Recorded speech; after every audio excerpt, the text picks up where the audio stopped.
Es un evento del pregrado en literatura de la Universidad de AFIT, que está cumpliendo 4 años.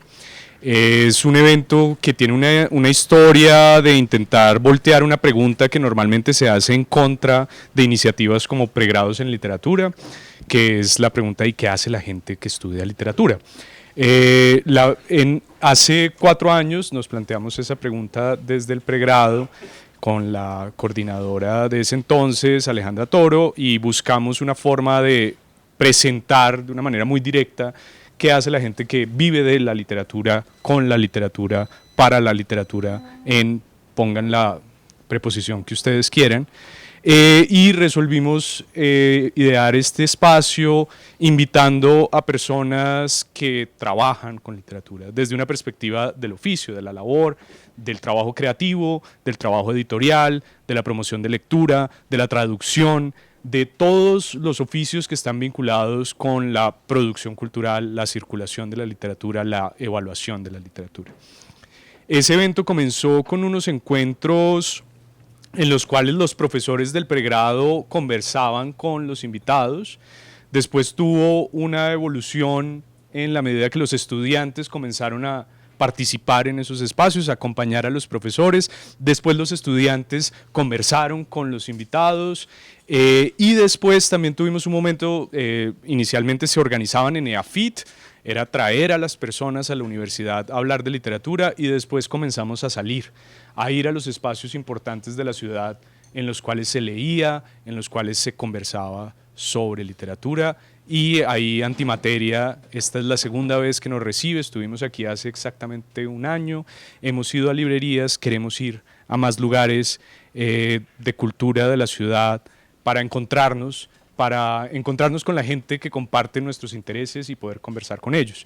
Y hoy todavía es una ocasión especial por muchos motivos, pero también porque por primera vez en Afluentes está una egresada del programa, Sara Zuluaga, que estará coordinando, llevando, dándole un camino o haciendo una propuesta de lectura de la obra de Tania Ganinsky en lo que podríamos llamar un ejercicio de antología viva. Y es para mí realmente muy satisfactorio tener este espacio, que Tania nos haya aceptado la invitación, que esté aquí, que Melissa nos haya recibido, que Sara haya preparado este trabajo, que seguramente para los que no conocen a Tania les permitirá acercarse a su obra, y para los que ya la conocen encontrarán sin duda más cosas. Muchísimas gracias por haber venido y pues ya les cedo la voz. Muchas gracias. A mí me emociona mucho estar acá, me gusta mucho conversar, me parece raro esto de la conversación con cámaras, luces y micrófonos, pero sí, la idea es que sea más una conversación y una lectura comentada de la obra de Tania que un ejercicio pues como de pregunta-respuesta. Entonces bueno, les voy a contar un poquito quién es Tania, de saludarla. Tania es doctora en Filosofía y Literatura, es profesora de la Universidad Javeriana. Me cuentan si escuchan bien también por allá. No, bueno, más durito. Tania es doctora en Filosofía y Literatura, es profesora de la Universidad Javeriana de Literatura, es coeditora del fanzine La Trenza. En 2009 recibió un premio, el Premio Nacional de Poesía Universitaria de la Universidad Externada de Colombia. En 2014 el Premio Nacional de Poesía Obra Inédita. Tiene varios libros publicados, aquí tenemos varios, los voy a mencionar en orden pues cronológico, de atrás a adelante. En el 2009 publicó El Don del Desierto, luego 2015 publicó Dos Cuerpos Menos, luego en el 2016, Rey por acá, como coautora de Moradas Interiores, luego en 2017 publicó Cráter, que es este que tenemos acá, en 2019 Desastre Lento, que está por ahí, La suspensión de los objetos flotantes 2020, este de acá, con Ana María Lozano, que es la ilustradora, luego Rara 2021 con Sandra Restrepo, que tenemos allá, la antología de su obra Por Error 2021 y El Fuego que quería recordar, este que es el último, el 2022. Entonces, bueno, muy contenta de estar con Tania. Hola, Tania. Hola, Sara. Muchas gracias. Muchas gracias por la presentación. Buenas noches a todos. Muchas gracias a Jorge por la invitación, a Melissa por acogernos, a Sara por leerme de una manera tan cuidadosa y por llevarme por Medellín hoy con Sofía. Bueno, entonces El ejercicio va a ser así, vamos a leer unos poemas y a partir de los poemas vamos a conversar. Entonces vamos a empezar con el poema 1 y 2. Son poemas que están en la obra poética de Tania, pues como dispersos. Entonces vamos a ir diciendo pues el poema y en qué libro está. Entonces vale. Tania me va a ayudar con la lectura de esos poemas. La mayoría de mis poemas no tienen título, entonces para que sepan. No me apresures, esto ocurre cuando ocurre. Las ranas desenrollan la lengua y atrapan imágenes en el primer intento. Puedo atrapar imágenes, desenrollar el pensamiento y transformar su densidad, pero después de varios intentos o a veces por error. Al atrapar una presa, la saliva le inunda todas las cavidades. Luego tiran la lengua hacia atrás y la saliva se transforma en un fluido pegajoso más espeso que la miel. Cuando la lengua vuelve a entrar en la boca, la saliva pierde densidad, se pone acuosa. Este poema está en la suspensión de los objetos flotantes y vamos a leer también, para abrir, el poema 2. La voz es un lugar oscuro tomado por animales feroces en los que ya nadie cree. Para hablar hay que escapar del fuego de sus pupilas y del filo de su hambre. Para poder decir miedo o mío, hay que imaginarlos jugando. Y ese último poema está en Cráter. Bueno, aquí como... Listo. Voy a hablar un poquito así, panorámicamente. Como en estos dos poemas, pues está la imagen de la rana que desarrolla la lengua para intentar atrapar un poema, y en el otro nos habla de la voz, es un lugar oscuro. Entonces quería empezar por esa pregunta, por hallar una voz, dar una voz. La voz es una parte del cuerpo, pero eso es una cosa como de hacer una voz poética. Quería preguntarte por cómo ha sido tu proceso de crear una voz en la poesía, de encontrar una voz, o si no se encuentra una voz, si hay una cosa como animal de tener una piel que luego se muda, cómo ha sido ese proceso a lo largo de los poemarios. Además, es una voz que se encuentra en el poemario, en el poema. Bueno, un poco es el proceso de escritura. Bueno, como la idea de la voz es algo que me conflictúa mucho, porque siento que hablar como de una voz poética, pues obviamente está muy ligado al cuerpo, porque la voz es algo como que sale del cuerpo, y para mí, en muchos casos menos rara, siento como que la poesía es un lugar como para perder la voz, ¿sí? Como hay otro poema de Desastre Lento que como que habla de que me sacudo como un animal mojado para sacarme la voz de encima, o algo así. Entonces siento que no me preocupa, digamos, tener una continuidad de la voz o desarrollar, sí, como una poética coherente, como en un libro y otro. Siento que hay cosas que se fijan, imágenes que, sí, que lo atrapan a uno, más que, sí, como si uno fuera más bien como ese insecto, y la lengua como la poesía, la escritura, de una manera como mucho más abierta y mucho más oscura también, como que... sí, no siento que escribir poesía, no sé si esto sea lo mismo en el caso de la narrativa, signifique como que tengo que ser una obra y que cada libro tiene que ser consecuente con el anterior, y que yo me tengo que construir como una, no sé, una autora irónica, una autora melancólica o algo por el estilo, sino que por lo contrario, como creo que la escritura es un espacio para hacer otras, para entrar en contacto con unos seres, con unas vidas con las que uno, tal vez siendo uno, no entraría en ese contacto, en esa proximidad. Parece muy bonito esa idea como de que nos habitan multitudes, y precisamente eso lo encontré pues en los poemas, y vamos a hablar un poco de eso. Pero antes de seguir, te quería preguntar como, ¿cuándo fue la primera vez que tuviste un poema y dijiste esto es un poema? ¿Cómo fue ese proceso de empezar a escribir? Porque además creo que recibiste un premio de poesía bastante joven. ¿Cómo fue ese encuentro pues como con la poesía además? Bueno, creo que como a los 12 años, así, sin leer poesía, escribía poesía, como que me metía a la cama, escribía como versos, rimaban, todo. Y todavía escribo así, o sea, todavía me gusta como tirarme el tapete, escribir, no, precisamente porque no es como un proyecto de que voy a construir algo. Escribo así como tirar el tapete en la cama, a veces sí, muy de vez en cuando, como que si estoy en el computador haciendo algo y de repente me dan ganas de escribir otra cosa, escribo ahí. ¿Y cuál fue la pregunta?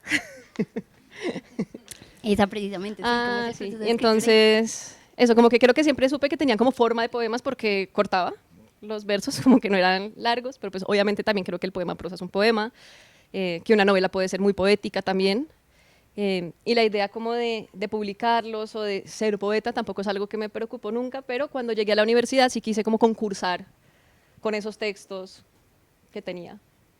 Bueno, ahorita Tania me contaba un poco de su lectura de otra poeta y pues traigo esto a colación porque hay una idea como de lo terminado en el poema, pero quizás ahorita hablamos de la posibilidad como de lo no terminado, de lo que es un borrador siempre, de lo que deja como los rastros de la escritura.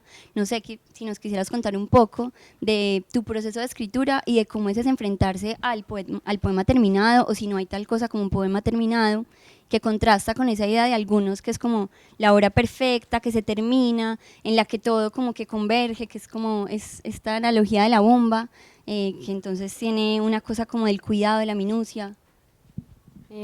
Bueno, estábamos hablando de Emily Dickinson, que a veces no terminaba los poemas, sino que dejaba palabras alternativas, y fueron las personas que la editaron al comienzo, que decían como, bueno, un poema tiene que tener una palabra final, como no puede tener varias alternativas, entonces elijamos la que más sentido tiene para nosotros como editores y la pongamos. Yo no escribo tan radical como eso, porque sí elijo, como, sí decido qué palabras dejar en el poema. Pero sí siento que hay mucha presión como por la perfección de un poema o que funcione muy bien, y creo que publicar como muchos libros me ha enseñado que en verdad no tienen que, claro, uno tiene que sentirse a gusto, ¿no? Como con que esto va a difundirse, como que las personas lo van a leer y uno quiere que esté lo mejor posible, pero también está bien como no darse palo y decir, bueno, como que el libro no tiene que ser una cosa perfecta, como que también la escritura es un proceso. A veces algo nos parece bueno y después nos parece malo, y como que eso no tenemos por qué darnos palo por eso tampoco. Como que siento que en mi caso los poemas sí tienen una unidad, en el sentido que sí los termino como para que el sentido que quiero que pongan a circular las palabras circule, aunque eso mismo tal vez no sea lo que circula cuando una persona lo lee. Y eso también está bien, como que uno no puede controlar la recepción del poema, las formas en que las personas lo leen. Nada de esto pesa, pasa, aplaza. Las metáforas no concilian la distancia poética de dos abismos. El mar ha muerto, el desierto ha muerto. Lo sé porque una vez envenené a un caracol con sal y burbujeaba igual que este vertedero de palabras. Este poema está en Desastre Lento, que es este libro que también editó Frailejón Editores acá en Medellín. Hay varias cosas de este poema que me llaman la atención y sobre las que me gustaría pues que conversáramos. Una de ellas es: la poesía es el síntoma de mi silencio, cuando a veces parece que la poesía es el decir, pero entonces si hay un silencio parece contradictorio con el decir. Pero me gusta mucho también cuando dice: las metáforas no concilian la distancia poética de dos abismos. Me preguntaba un poco también con el título de La suspensión de los objetos flotantes. En tu poesía parece que hubiesen como imágenes que flotan, como si la poesía fuera una yuxtaposición de imágenes y no siempre hay una posibilidad como narrativa donde se hila. Entonces, no sé, un poco un ejercicio ahí del pensar, sentir, es crear metáforas o crear objetos que nos permiten decir, o crear imágenes, aquello que no podemos decir de otra manera, quizás como más discursiva, más verbal. Yo me imaginaba de pronto como qué objeto para Tania será la poesía, qué hace ella con ese objeto y qué hace ese objeto en ella. Yo estuve pensando como, para mí la poesía es como a veces como un estetoscopio, eso que usan los médicos como para auscultar, que además me gusta mucho ese verbo, que es la escucha como cercana, la escucha cuidadosa del cuerpo de un otro, para auscultar y dar con un pulso, que quizás ese pulso es un poema, y no siempre es inteligible, el pulso es rítmico, y no siempre dice la salud del quien se escucha ese pulso. Entonces no sé si nos quieres contar un poco como esa idea para ti, la poesía, y no sé si quieres usar un objeto, una metáfora o simplemente. Bueno, Sara me había dicho cómo piensa en un objeto desde antes, que me pareció re bien y se lo agradezco porque es difícil.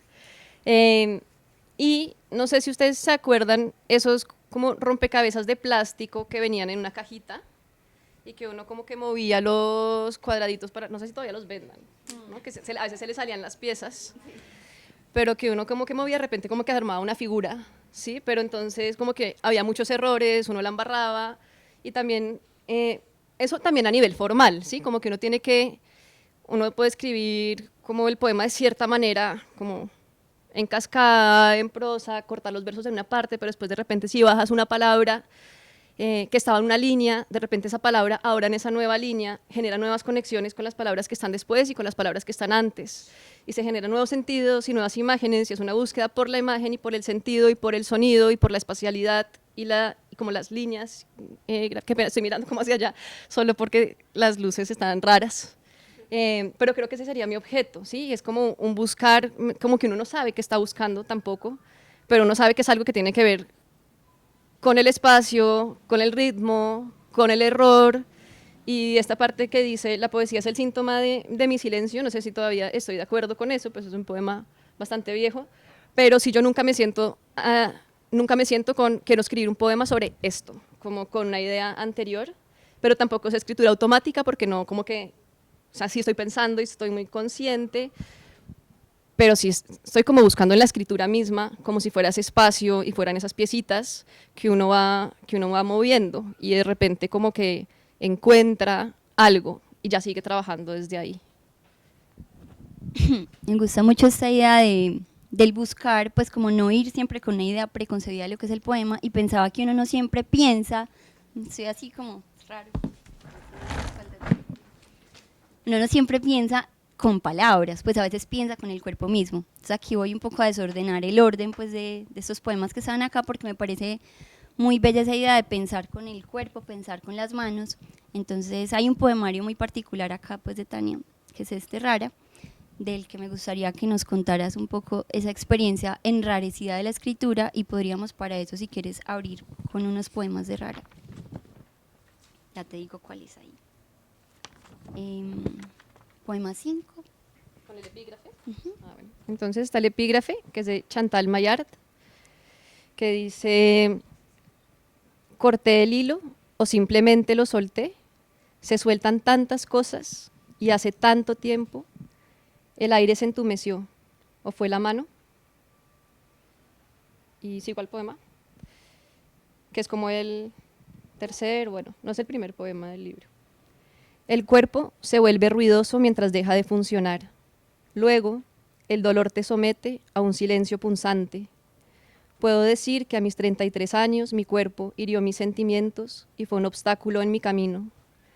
En esa pausa triste, que no fue tipo suspensión sino colapso, hablé con sombras disociadas de los cuerpos que las proyectaban. Traté de asir formas y conversaciones con mis manos ciegas. No atrapé nada. Ahí hay como, como un guiño a la suspensión de los objetos flotantes, como Ajá. que hay una suspensión y como una pausa buena, y hay una suspensión y hay una pausa que es un colapso. Y bueno, como que ese libro surge por eso digo que es como diferente a los otros, porque me conecté mucho con el cuerpo, y ahí sí puedo como hablar como de la voz y eso, porque me dio, no sé, me dio algo en las manos que me dejaron de funcionar como 2 años, y no podía escribir, no podía coger un pocillo de tinta, no me podía subir un pantalón, y obviamente pues entré en pánico y tristeza profunda, porque pues escribo, acababa de terminar el doctorado, tenía como toda la energía pues de escribir, de seguir pues siendo académica, todo eso, y fue como, como lo que yo pensaba que era tan yo y que me constituía, de repente, sí, colapso.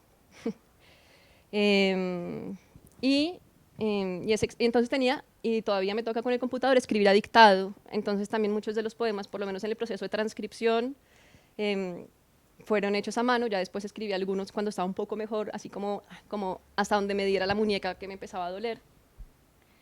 ¿Y qué era la pregunta? Sí, como las manos. Y entonces ahí, y es raro porque yo a veces escucho hablar a otras poetas, como a Fátima Vélez, a María Gómez Lara, y resulta que todas tuvimos una desconexión del cuerpo muy brutal, como cuando empezamos a hacer literatura, a pensar en escribir, a pensar en leer, como que pensamos que era solo de la mente, ¿sí? Como que fuimos educadas de una manera en que la escritura estaba conectada solo con el intelecto, solo con la razón, y como que todas por diferentes motivos hemos ido como aprendiendo que escribir con las manos no es casual, ¿sí? Como que es, claro, las manos piensan, las manos tienen memoria, pero aparte es la postura, ¿no? Como que eso también Como que yo con esto de las manos, de repente yo estaba leyendo y yo decía, pero no estoy usando las manos porque me duele. Entonces tenía que ver como con la postura, con el cuello y como que todo está muy conectado.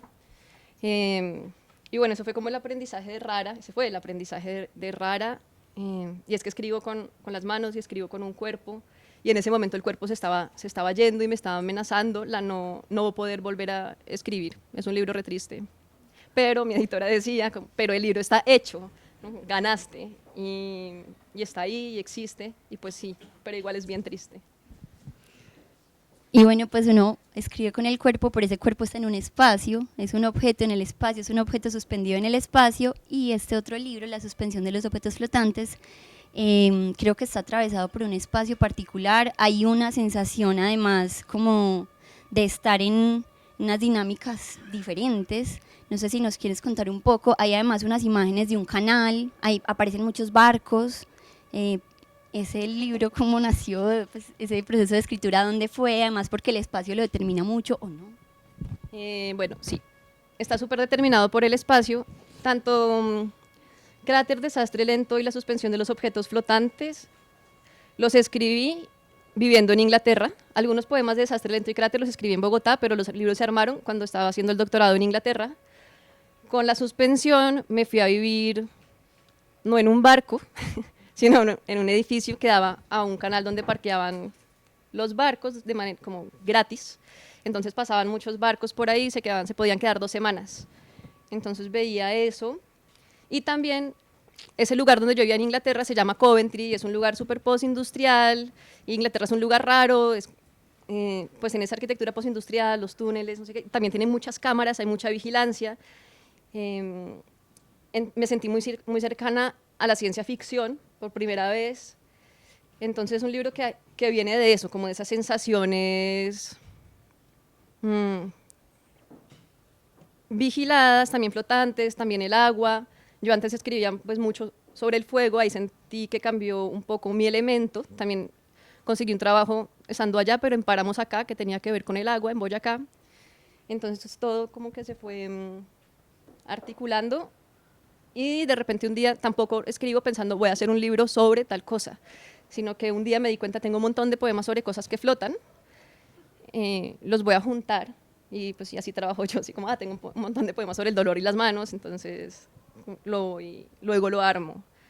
Entonces hay muchos poemas que yo puedo escribir en un momento que de repente quedan de lado, y más tarde digo, estoy escribiendo hartísimo sobre, no sé, juguetes. Y verdad que por ahí en el 2004 escribí sobre este juguete. Entonces vuelvo, como que yo escribo en cuadernos, los transcribo por fechas, pero me acuerdo, no siempre todos los poemas, pero cuando estoy trabajando algo en particular, ¡pum!, como que me acuerdo. Y con La suspensión, por ejemplo, ahí hay uno de un sueño con un colmillo. Eso lo había escrito hace siglos, pero vino a mí esa imagen flotante del colmillo. ¿Quieres leer ese? Justo se abrió, o sea, yo hice así, se abrió. ¿Está acá? No. Quería hacer leído. Un colmillo afilado brilla en el centro de un cuarto oscuro. Manos sueltas aparecen y desaparecen tratando de atraparlo. El colmillo y las manos pertenecen a la nada. Son formas que toma para acercarse a mí.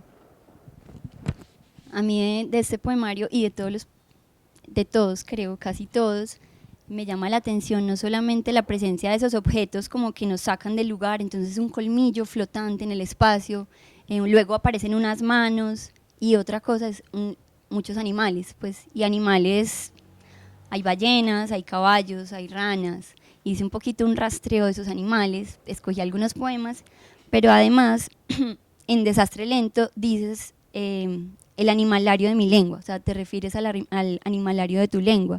Entonces te quería preguntar, pues primero por esas figuras de los animales en tu poesía, podemos leer algunos de esos poemas, y no sé si son recurrentes, por ejemplo, las ranas, siento que aparecen varios, y luego tú eres una rana misma en La suspensión de los objetos. Hay una cosa del croar, como el conectarse con esa palabra, otra de animales no humanos, pero también hay pájaros de fuego, como animales de un tipo como onírico, de otra dimensión. Entonces podemos leer esos poemas, que son el 6 y 7, y conversar también un poco de esos animales que aparecen. Lectura, Sara.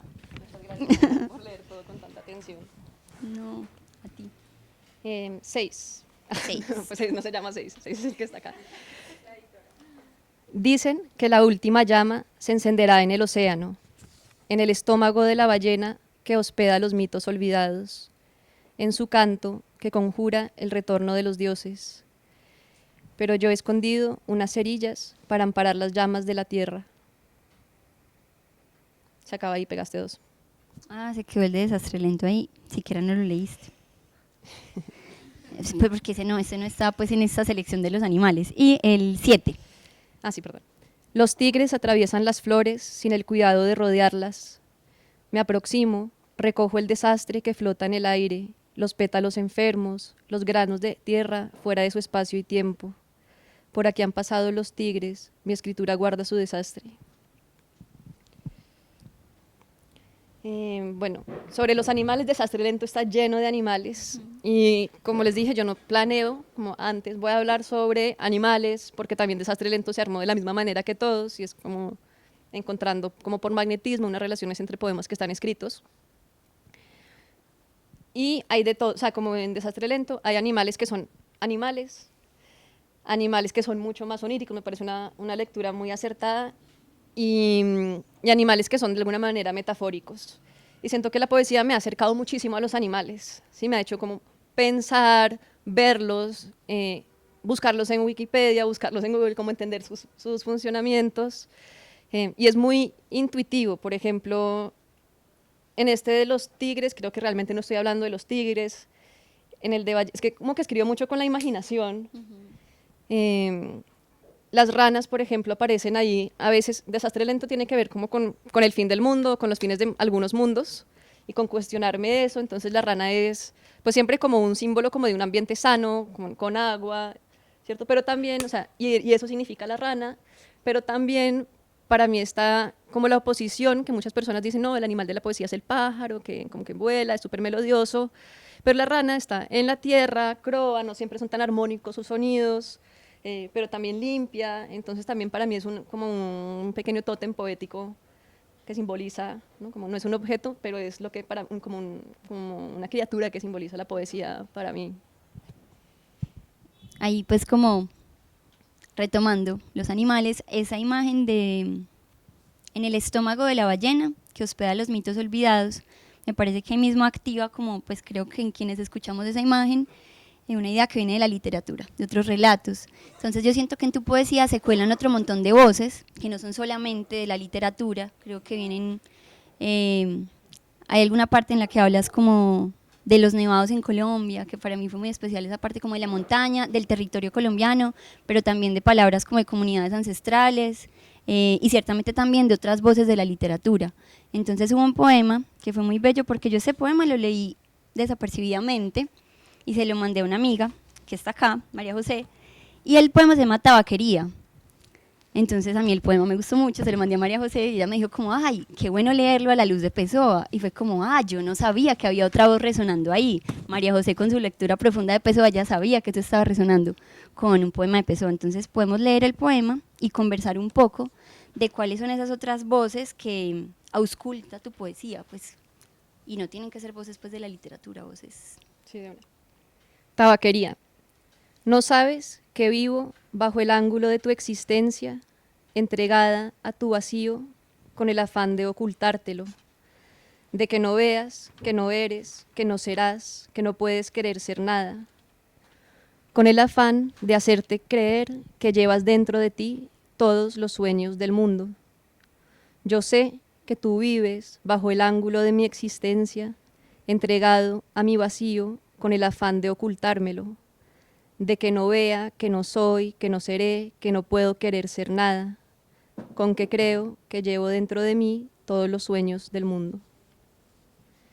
Pues sí, ese es un poema de Pessoa, como la parte que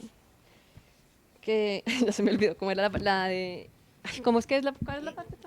Sí, llevo dentro de mí todos los sueños Sí. del mundo y esa idea como no serás nada, no Ajá. puedo querer ser nada.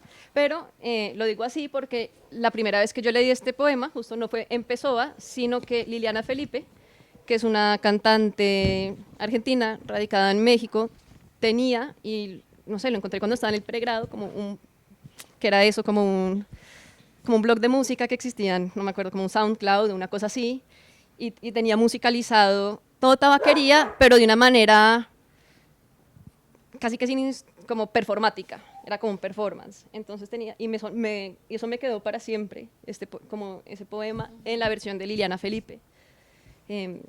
Y bueno, no sé, no diría que esa es una voz que me atraviesa, pero sí como diciendo que la poesía también tiene otras formas de llegar a uno que no necesariamente el libro, ¿cierto? Que son como estas adaptaciones, esos acercamientos. Y quién más, y bueno, como que sí soy fan como de robar algunas cositas, como aquí que es muy obvio porque era tanto que igual le puse el título que no tiene nada que ver con el poema, excepto por decir hay una referencia aquí. Y otras, no sé, creo que también los epígrafes son voces que marcan, de pronto no toda la obra, pero sí el libro en que uno está trabajando, ¿no? Como que cuando ya yo cojo como el ritmo y digo, bueno, estos poemas me están llevando hacia este libro, ahí sí ya empiezo a dialogar mucho con autoras, con películas, con bandas, con amigues que hacen cosas que están cercanas a lo que, como a mis búsquedas, como que me obsesiono. Por ejemplo, en la suspensión de los objetos flotantes, no sabía quién quería que lo ilustrara, pero en una feria independiente del libro me encontré con un stand de Taller Colmillo y encontré los libros de Ana María Lozano, que eran reflotantes, eran como súper arquitectónicos, no había gente, había uno que se llamaba Derivas Líquidas, que era de piscinas, otro que se llamaba Encantos Paradisíacos, que era medio de como lugares donde ya había ido de vacaciones de chiquita, entonces había piscinas, nubes, como palmeras moviéndose. Y entonces diría que eso también es una voz, fueron unas imágenes, como una atmósfera que me atravesó, y más que, creo que cuando estoy escribiendo me conecto mucho con las atmósferas, más que las ideas de otras personas. Ahí ahorita pues en la conversación previa a esto, hablábamos de que ahorita andas leyendo muchas mujeres, y me parece pues como muy afortunado pues tenerte acá y como que nos cuentes qué andas leyendo. Además, porque como estamos con estudiantes de literatura, me parece muy grato poder hablar con gente viva que está escribiendo ahora en el panorama pues como de país, que nos interesa además estudiar, entender las dinámicas no solamente de las editoriales, sino de esos escritores que se leen entre ellos, entre ellas, y que resuenan. Entonces un poco si me quieres contar de esas otras voces con las que conversas, que son amigues, o recomendarnos o invitarnos a leer. Como también les contó Sara, también edito un fanzine de poesía contemporánea colombiana, escrita por mujeres, donde funciona como cada número tiene 3 partes, entonces cada parte tiene 2 poemas de una poeta contemporánea colombiana, un ensayo escrito por una poeta contemporánea colombiana sobre esos 2 poemas y una imagen hecha por una ilustradora, una artista, una diseñadora sobre esos 2 poemas. Entonces son como 2 lecturas y 2 poemas en como 3 partes. Entonces de ahí como que tal vez voy a hablar de poetas que... Y bueno, es re lindo porque nos volvemos muy amigas también como en ese proceso de publicar, de conectar. Y bueno, ya aparece Jenny León en el primer número, pues que la recomiendo si no la han leído. Y a ti te hace el ensayo Andrea Cote, bueno, que no sé, que es una poeta como que fue muy importante yo creo que para nosotras, porque Andrea sacó, no sé en qué año, pero mucho antes que yo, mucho antes que Jenny, un libro en la colección Un libro por centavos, que fue Puerto Calcinado, 2001. Ella y Lucía Estrada, de hecho como que es de Medellín, yo creo que fueron como que nos dijeron como, bueno, es posible publicar siendo mujer joven. Y ellas fueron importantes, yo creo que para como todas las personas que publican en La Trenza, como que fueron como precursoras de como un movimiento que ahora pues nos tiene súper conectadas y acompañadas a todas. Y de La Trenza también recomendaría a Joana Barraza Tafur, que es una poeta de Barranquilla, que sacó su primer libro en Buenos Aires, porque estaba haciendo unos talleres con Natalia Litvinova, que es una poeta también brutal, que publicó Frailejón en un libro que se llama Cesto de Trenzas, y Natalia tallerió con Joana un libro que luego ganó un premio en Barranquilla y publicó Impar, y se llama Sembrenísperos en la tumba de mi padre. Recomendaría ese libro, recomendaría a Natalia Litvinova. Acaba de publicar también un libro Carolina Dávila, que es una poeta también de La Trenza, pues editora de La Trenza, nosotros no estamos en La Trenza, y escribió un libro que se llama Animal Ajena y dialoga con casi todo con Donna Haraway, pero también como que habla pues en la misma línea de Donna Haraway, como que se pregunta como por la ontología, como la subjetividad femenina desde una manera ontológica, de una manera diversa, y trabaja mucho también como con una escritura atravesada por la tecnología.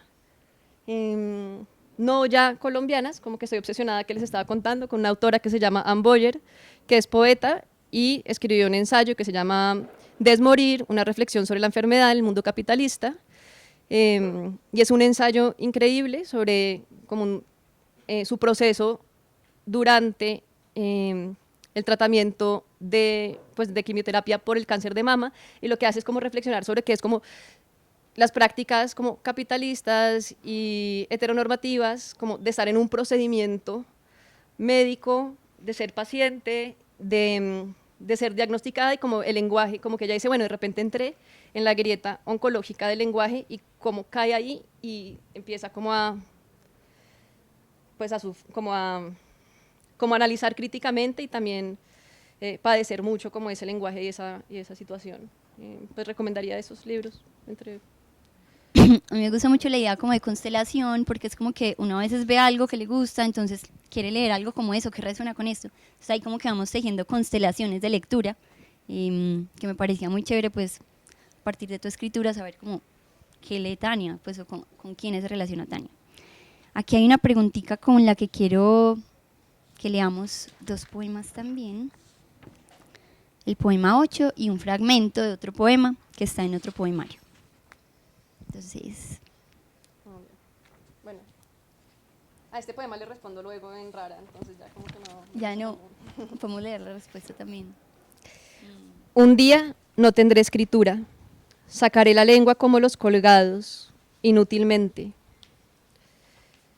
Nunca dominé la gramática del fuego y mi idioma siempre se inclinó hacia las cenizas. Para entonces habré domesticado el silencio que me seguirá como un perro.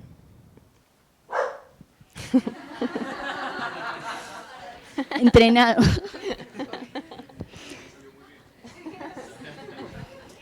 Perfectamente ensayado, sí. Y bueno, y yo voy a leer este fragmentico, y en la suspensión de los objetos flotantes, en el último poema, que podríamos leer todo el poema o pues este fragmentico, dice, yo digo que flotar es eso, comunicarse con los silencios importantes. Entonces hay una pregunta como por el silencio en tu poesía, además el espacio, y esa imposibilidad o no de cruzar ese silencio, de cruzar ese espacio. Quería que habláramos un poquito de esa idea del silencio. No sé si...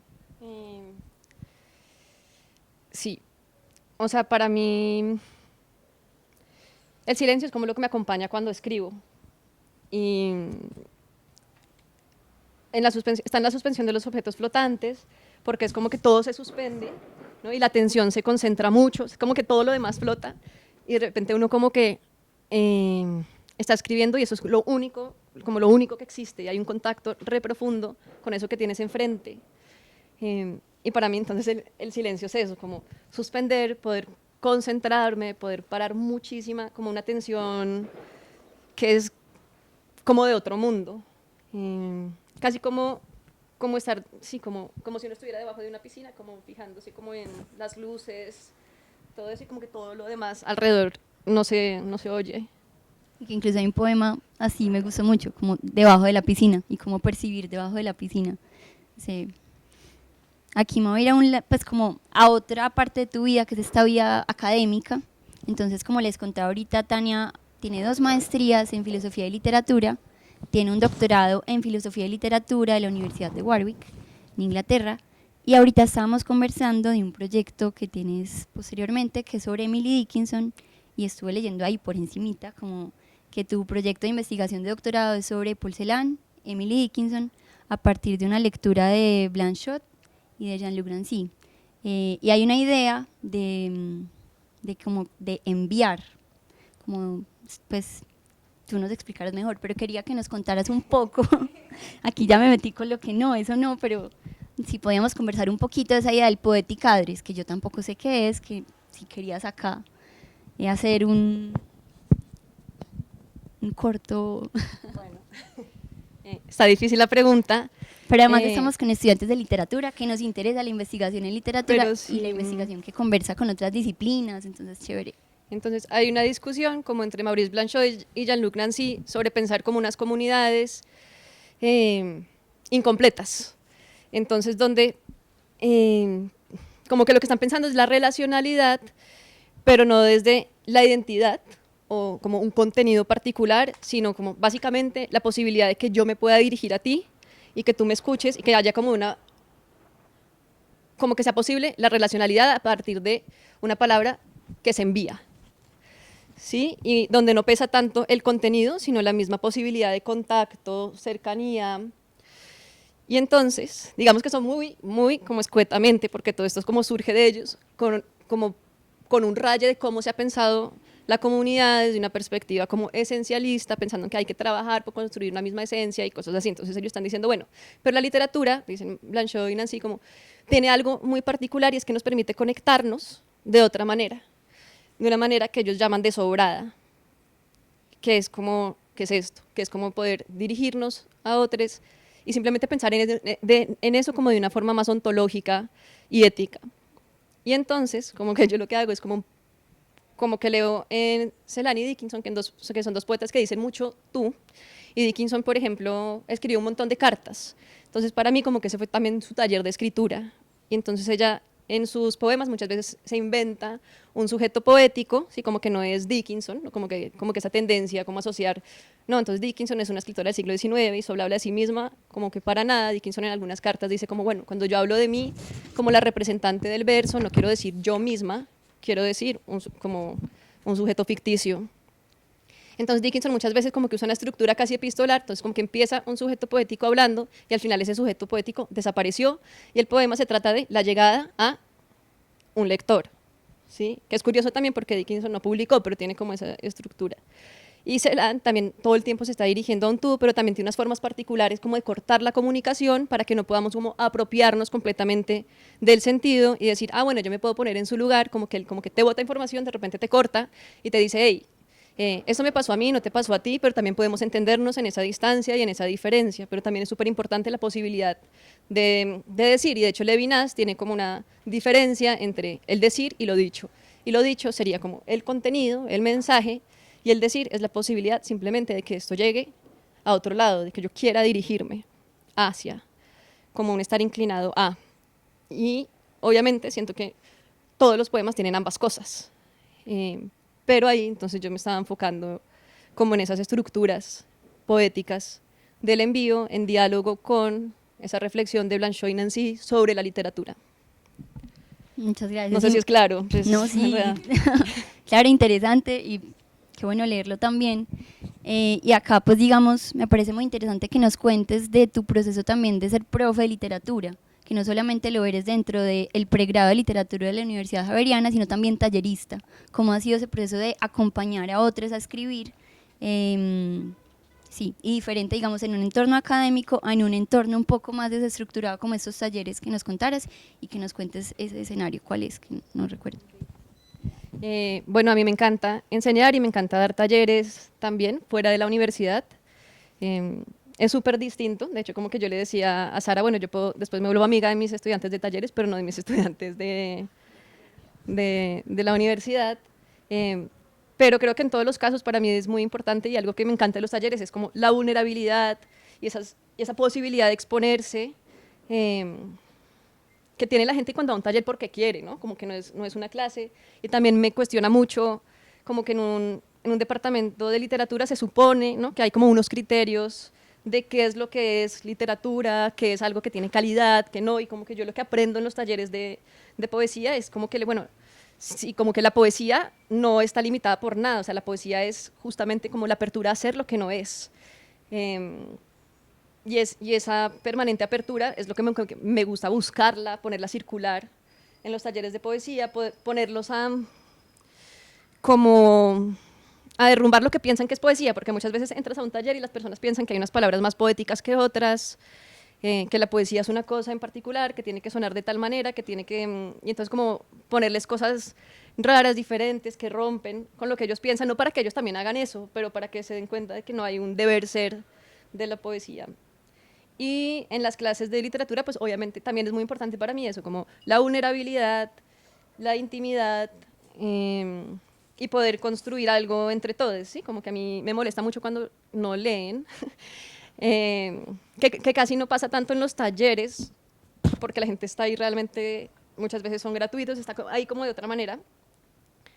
Pero en las clases sí me molesta mucho cuando no leen, porque siento que, o sea, las cosas que yo les voy a enseñar no es como algo que vengo a enseñarles, sino es una conversación que vamos a tener y de ahí vamos a aprender algo, pues todas las personas, como que la idea es como que uno orienta, pone unos temas sobre la mesa, pero el sentido que pueda surgir de ahí es algo que construye la clase. Y eso, encontrar eso y como cuando funciona, me encanta.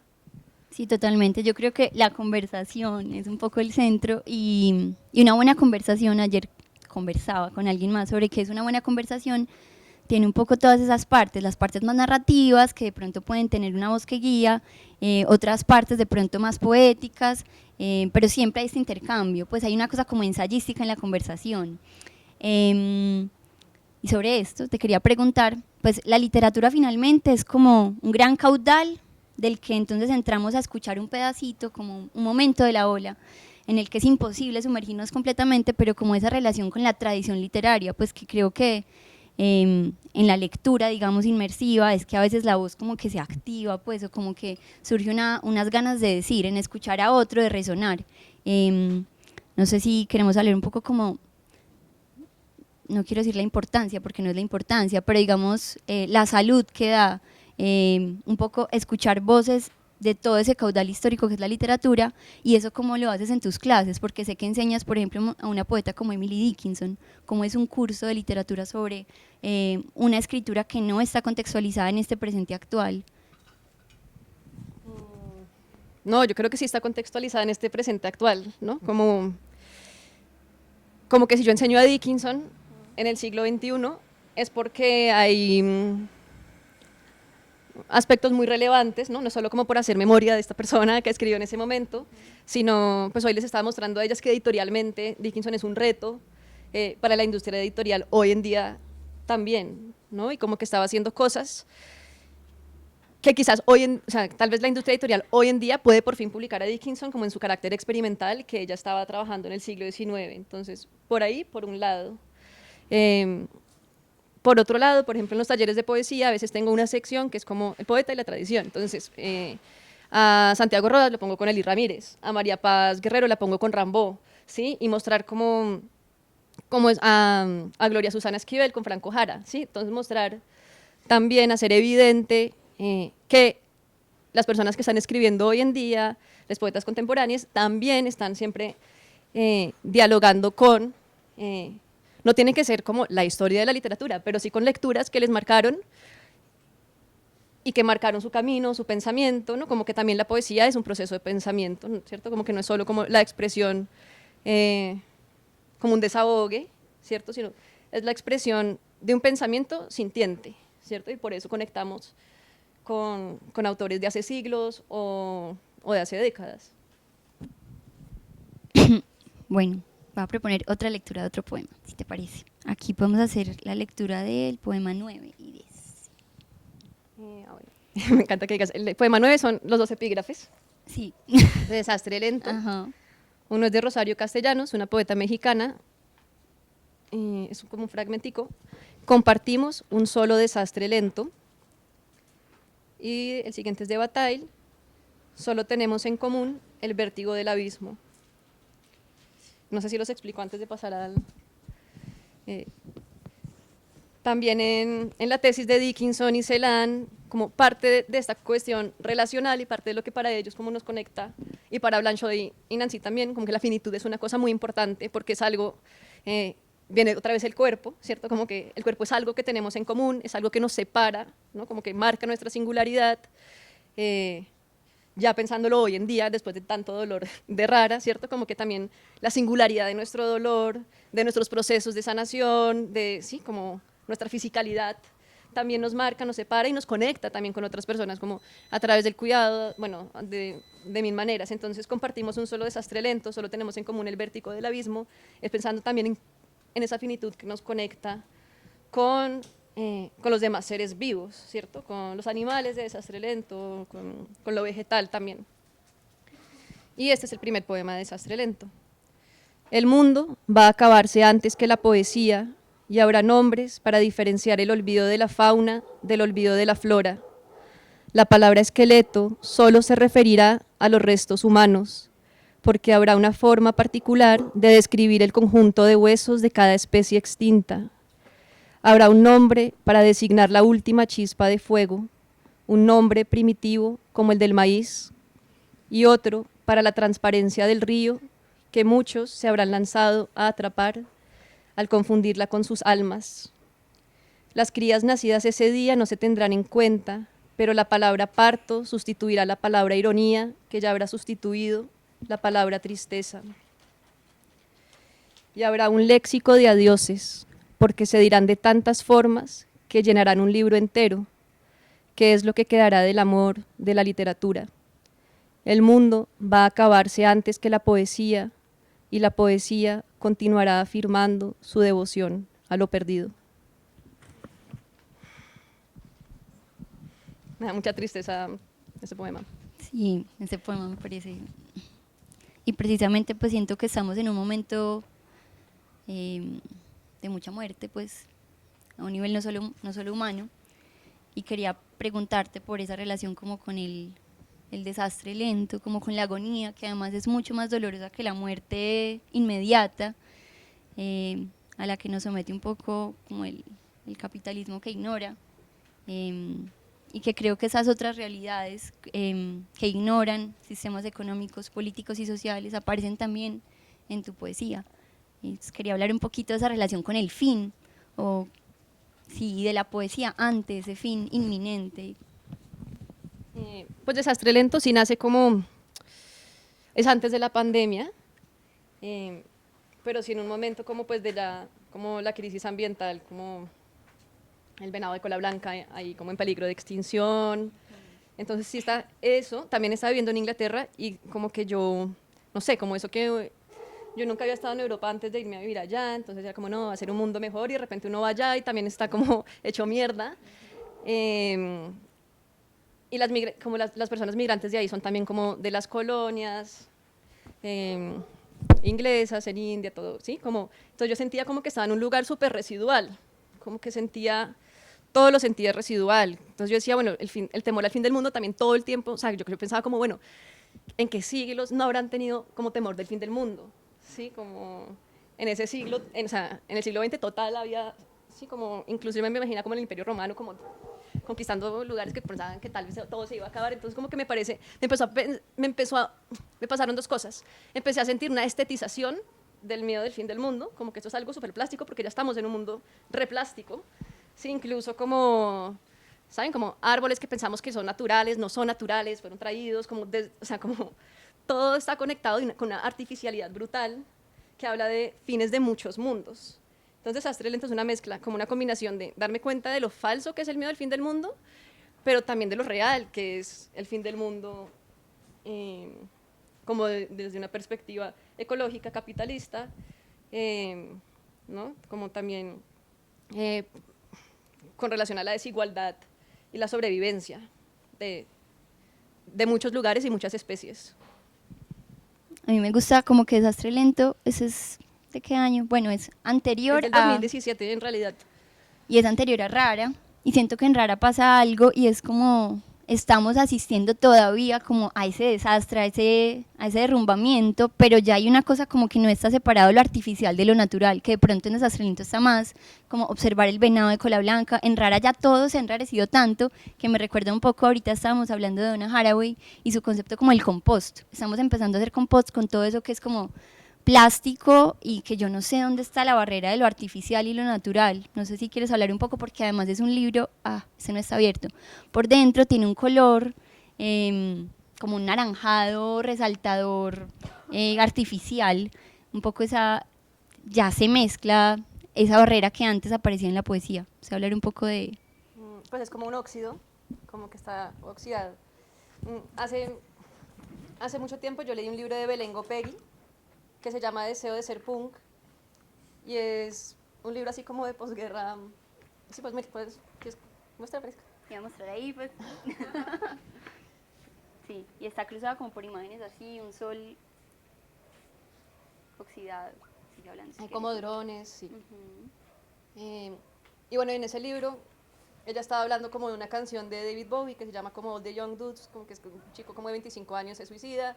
Entonces ella dice como, bueno, cuando David Bowie escribió esta canción, pensó que el mundo se iba a acabar pronto, pero yo creo que el mundo ya se acabó, dice ella. Yo leí esa novela como en el 2012, por ahí.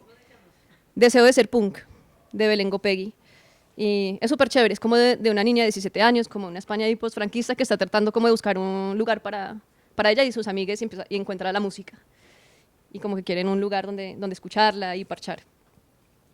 Y bueno, dice eso, de esa canción, y como que yo siento eso, como que si hay algo natural, eso ya se acabó. Y entonces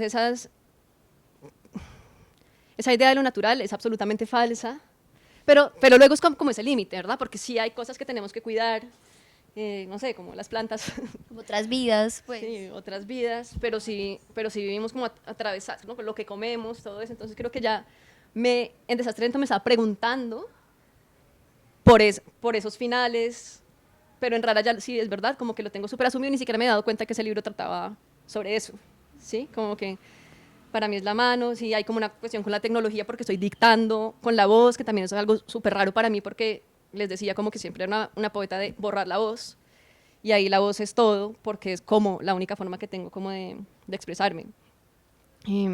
Pero sí, creo que como que yo asumí que no hay un, como que no hay ya fue el fin del mundo y ahora pueden haber diferentes finales. A mí me gusta mucho una idea como pues de acompañarnos a morir finalmente, como que ya nos estamos acompañando todo el tiempo a morir. Bueno, sí, no sé, esto como este final tan, pero un poco quería ir cerrando ahí mi conversación para que empecemos pues como a abrir este espacio de la pregunta, la palabra, el comentario, la lectura de otros que estén acá. Entonces, bueno, no sé si queremos leer un poema antes o alguien quiere tomar la palabra. Igual yo quiero decir que acompañarnos a morir no es necesariamente triste. Como también es re bonito que podamos acompañarnos. Ay, acá hay un poema. Como en esa pérdida constante en que estamos todo el tiempo, ¿no? Hay un poema de La Suspensión que me gusta mucho. No está ahí pues en la selección, pero lo podemos leer. A mí también me gusta. Lo escribí después de una fiesta. Sí. Ah, bueno. Ese. Dejo de existir en el planeta Tierra, en este, que no es el mejor posible, sino uno menos efectivo, menos desarrollado y más embrujado. Estamos acompañados. Todo viene descompuesto, a excepción de la ternura de los drogados que se quieren y cuidan en una rave. Ese poema me gusta mucho. Y eso, como que el final también es celebrativo. Y hacemos canciones y hacemos. Nos amamos así. Ajá. Y venimos a hablar de poesía. Y nos encontramos. Ceci por acá. Me dolía la mandíbula porque hay que mover la boca de otra forma. Los sonidos precolombinos vienen en distintos tonos, como las sombras, me dolían los ojos también. No, pues eso es como de una distancia, porque, pues nada, o sea, como, creo que también, por un lado, pensando en los fines de los mundos, y como en esa violencia, y por otro lado, pues yo soy hija como de una gringa, por un lado, por otro lado, como mi papá nació en Colombia, de papás judíos migrantes como en la Segunda Guerra Mundial, y como que, no sé, es re triste, como que a veces me siento que como muy fuera de lugar, pero eso me ha ayudado el resto en la poesía, así como que habito ese lugar, pero a veces me siento desconectada y eso tiene que ver con eso, ¿no? Como de un origen mío que es raro en el lugar, porque no encaja tanto.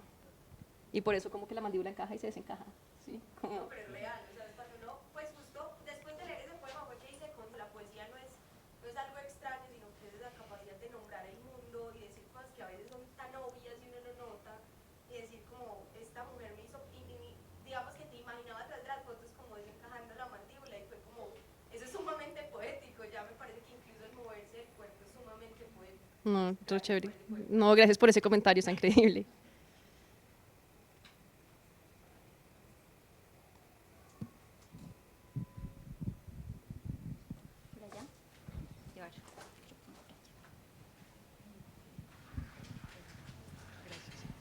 Bueno, buenas noches, gracias primero por el espacio, a Sara, a Tania pues por el tiempo, por la conversada, muy chévere escucharlas. Y bueno, a mí me llama la atención algo particular que se menciona desde el principio y es no titular la mayoría de tus textos, de tus poemas.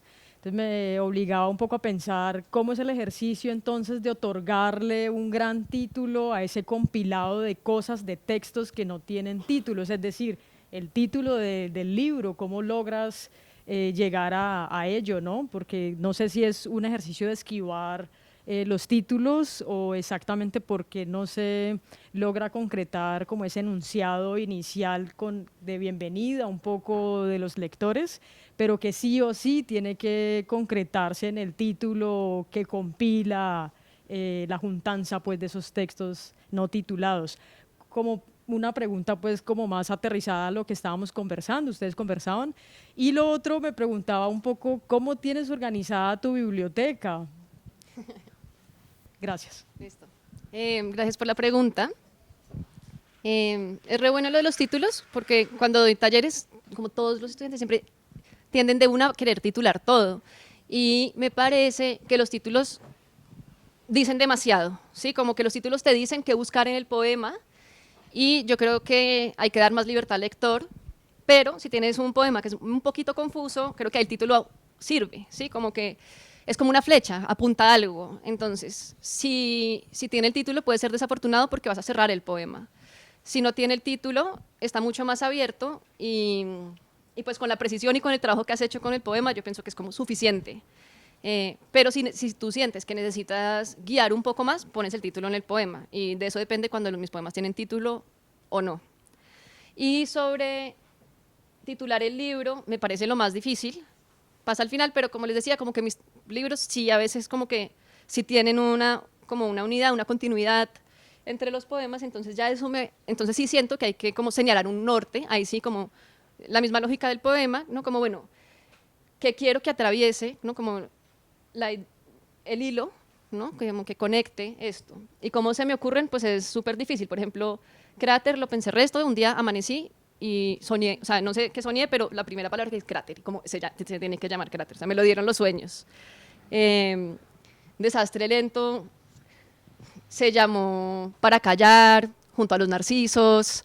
Luego luego sacó Gloria Susana Animales del fin del mundo y yo dije, habría sido perfecto. Y luego me encontré con ese verso de Rosario Castellanos que leímos ahorita del epígrafe y me pareció súper chévere desprenderlo y como que esas solas dos palabras hablaban de lo que estaba conectando esos poemas, porque otra cosa es que, por ejemplo, entre Cráter y Desastre lento y Dos cuerpos menos hay unos poemas que se repiten, pero a mí también me gusta eso, como que sacar de un libro y meter en otro y acompañarlo de otros poemas, como que lo transforma, como que hay poemas que yo siento que no, que de repente tienen que estar en este otro lugar porque dialogan de una nueva manera. Entonces, no me acuerdo por qué estoy atando eso, pero bueno, eso pasa. Y la biblioteca. Ah, sí. Pues la tengo como por géneros, como por géneros y orden alfabético dentro de los géneros. Entonces, por ejemplo, poesía tengo como todo mezclado menos colombiana, la tengo aparte. Luego tengo una que es como un género que es como, también como que medio me los invento, que es como correspondencias y autobiografías, ¿sí? Como, y ensayos personales. Luego filosofía, narrativa, como todo mezclado, pero todo en orden alfabético. No tengo ningún otro género. ¿Cómo estamos? ¿Por acá? Bueno, yo creo que si no hay más.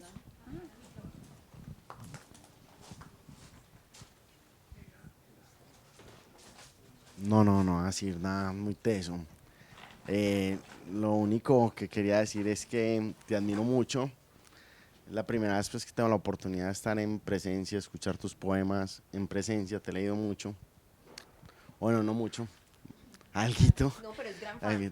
Cada vez que uno va a la casa, ya leíste a Tana Ganinsky. Yo digo, sí, ya me la has mostrado, tranquilo, todo está bien. Sí, soy muy groupie en la casa o con los amigos. Te presento mucho porque me gusta mucho tu poesía. Entonces, nada, simplemente te quería decir que fue muy bonito poder escucharte y que muchas gracias, que ojalá escriban mucho más para poderte leer. No, muchas gracias. Qué lindo.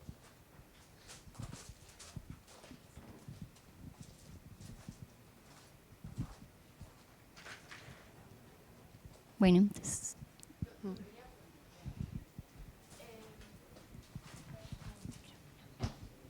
El micrófono artificial, no sí, artificial. Sí, porque no funciona, ¿sí? sí, funciona, pero no. Pero bueno, si lo tengo, de pronto siento que hablo más duro. Sí, como que bueno. Yo cuando leí Rara, yo también sentía que estaba muy permeado por toda esta cosa del COVID. Pero no sé si escribiste algunos poemas por esa fecha.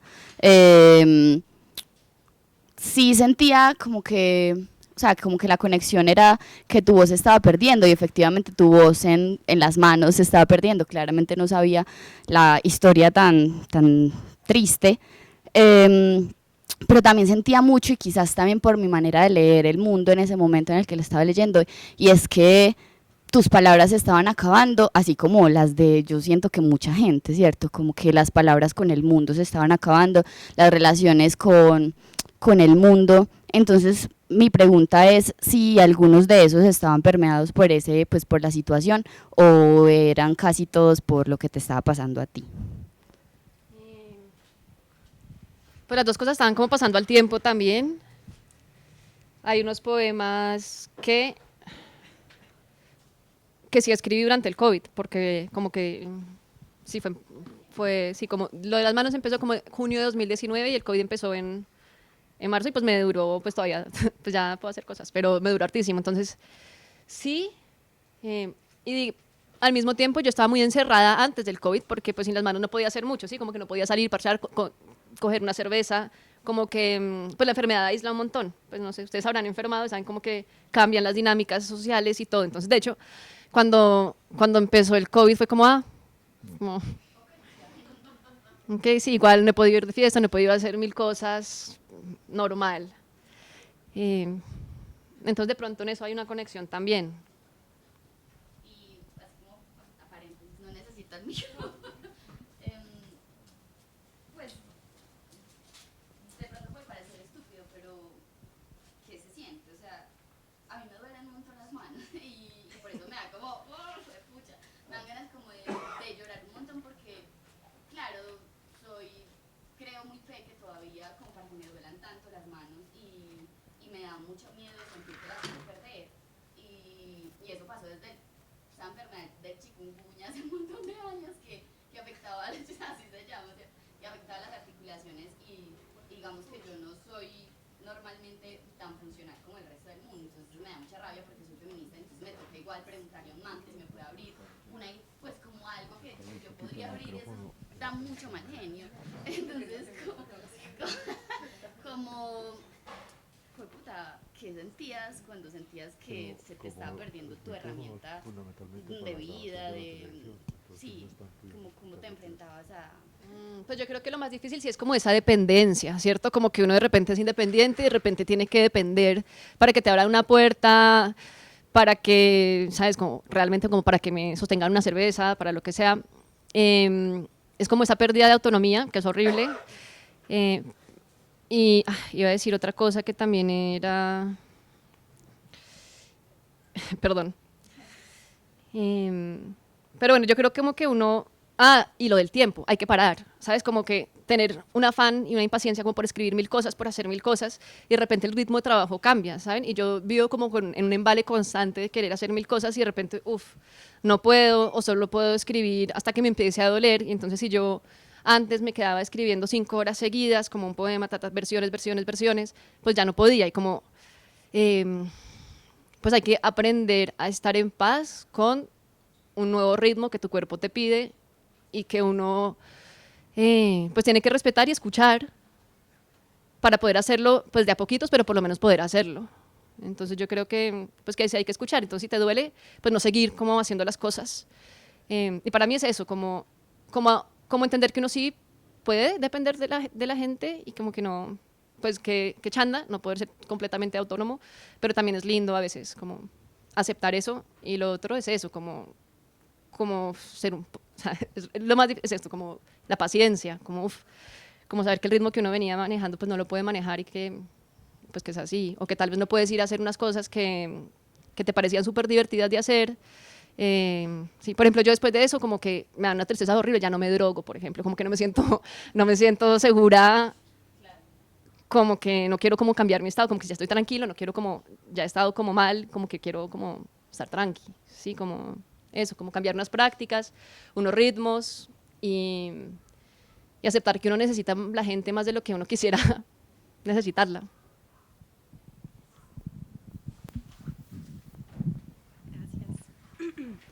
Bueno, hola Tania, mi nombre es Sara y con respecto a lo que estaban hablando ahorita de los tiempos, los ritmos y de cómo también uno se exige para, pues, para mantener en alguna actividad, para sea la escritura, pues en este caso, me recordó y retomando también el cuerpo, me recordó mucho algo que escribí una vez y es sobre esta bolita, pues las personas como que escribimos y que apoyamos el dedo, este es el corazón, ¿cierto?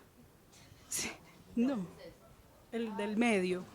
Sí, como o cualquiera que sea el dedo en el que la persona apoya el dedo, como de escribir tan fuerte, sale una protuberancia.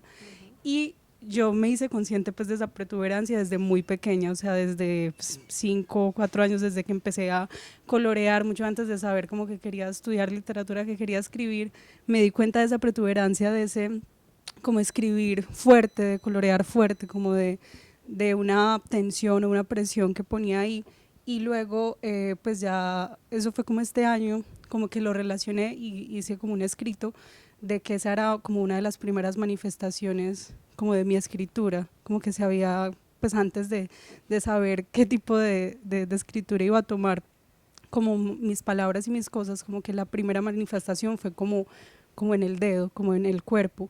Entonces tu poesía como que resonó mucho conmigo, como de ese conectar cuerpo y palabra, y te quería agradecer por eso. Gracias. Es súper chévere lo que dices porque yo también pues he tenido eso siempre, pero desde que me pasó eso como que yo veía como que se empezaba como a calmar, ¿sabes? Porque siempre está como rojita como Sí, esa cosa, pero yo ya no la quedó ahí. tengo así rojita, pero sí, muy chévere porque pues yo creo que no sabía qué le pasaba a todo el mundo, yo tengo unas articulaciones re raras. Sí, sí, yo también. Gracias.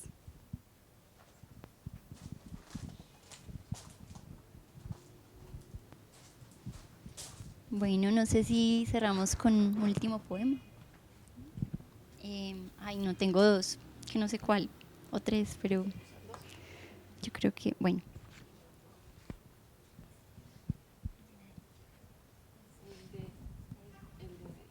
Ah, bueno, eso es como un poema oracular. Me dijo que hay unas palabras para quemar y otras que nacen en el fuego. Me dijo, olvidarás lo que entendías. Creo que nos podemos despedir con ese. Gracias, Muchas gracias. Gracias, Sara.